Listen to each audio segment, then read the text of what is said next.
یہ جو چند دنوں سے ایک یو اے کے ساتھ کشمکش جاری ہے جی اس کی اصل وجہ بالکل یہی ہے کہ یو اے کے ذریعے سے اسرائیل اور امریکہ ایران پر حملہ کرنا چاہتے ہیں. جی اپنے فوجی وہاں پہنچا رہے ہیں، اپنے آئرن ڈوم وہاں پر پہنچ چکا، یا دیگر اور بھی ان لوگوں کے جو بھی اسلحے کے ذرائع ہیں وہ وہاں پہنچا رہے ہیں تاکہ وہ ایران پر حملہ کر سکیں، ایک مرتبہ پھر وہ لوگ شبخون مار سکیں. جی تو اس کا جواب ایران نے اسی وقت دے دیا تھا، اور ایران کہہ رہا ہے کہ ہم یو اے کے ساتھ بالکل وہی معاملہ کریں گے جو کوئی بھی دشمن ہمارے لیے آمادہ ہو رہا ہوتا ہے، چاہے وہ تجزیہ طلب دشمن ہو یا کوئی اور ہو. جس طرح سے ہم ان کو مارتے ہیں اسی طرح سے یو اے والوں کو بھی ہم ماریں گے. جی یہ بالکل اسی طرح سے چل رہا ہے. اور میرے خیال میں دفاع صرف یہ نہیں ہوتا کہ پریکٹیکلی کوئی حملہ شروع کرے اور پھر آپ دفاع کریں. جی جب مجھے یقین ہے کہ فلاں شخص فلاں فلاں چیز اب وہ جمع کر رہے اسلحے کو، اپنے تمام توانائیوں کو جمع کر رہے مجھے مارنے کے لیے، مجھے جب یقین ہے تو میں اگر کوئی جواب دیتا ہوں تو یہ بھی میرا دفاع ہے، میری طرف سے یہ جنگ کا آغاز نہیں ہے.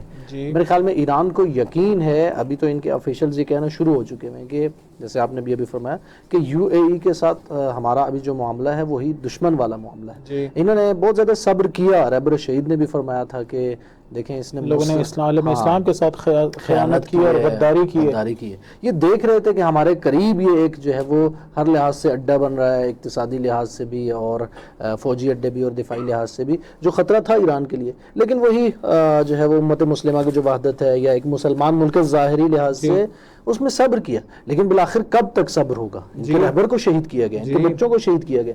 میرے خیال میں یہ حق ہے ایران کا کہ وہ وہاں پر جس بھی طرح کا خطرہ دیکھے اس خطرے کو ختم کرنے کی کوشش کرے. بالکل، اسی لیے بعض لوگ حق کہہ رہے ہیں، بالکل درست بات کہہ رہے ہیں کہ اس جنگ میں جس کو سب سے پہلے ہار ملی ہے وہ کوئی اور نہیں ہے، وہ یہی خلیجی ممالک ہیں. جی ان کو کیا فائدہ ہوا؟ کتنے نفلوں کا ثواب ہوا؟ جی دوسرے اسلام کے دشمنوں کی بیسز اپنے وہاں بنانے کا کیا فائدہ تھا؟ نہ تو ان کی حفاظت ہو سکی، نہ وہ اپنی حفاظت خود کر سکے. جی الٹا برعکس اب وہ کلیپس، آپ خبریں دیکھ رہے تھے بلیٹن میں، وہ کلیپس کرنے کے قریب ہیں. اس لیے کہ ان کی جو بنیادیں تھی وہ تو ٹورزم اور بندرگاہ اور فری پورٹ اور اس طرح کی چیزوں پر تھی. جی تو اب تو پورٹ تو بند ہو گئی، نقل و حرکت جو ہے وہ اسٹریٹ آف ہارمز کی ایران کے پاس ہے، اور ایران پورے اقتدار کے ساتھ اس کو سنبھالے ہوئے. ایران نے ایک مرتبہ پھر یہی جو کل اور پرسوں کے واقعات ہیں اس میں ثابت کیا ہے کہ بھائی تم اسے نہیں کھلوا سکتے ہو، جو کچھ بھی کر لو اب یہ نہیں کھلے گی. یہ اس صورت میں کھلے گی کہ جب تم ہمارے حقوق کو تسلیم کر لو. ایران کے حقوق کو تسلیم کریں گے تو یہ کھل جائے گی، ایک دن میں کھل سکتی ہے، لیکن زور زبردستی سے نہیں کھلوا سکتے.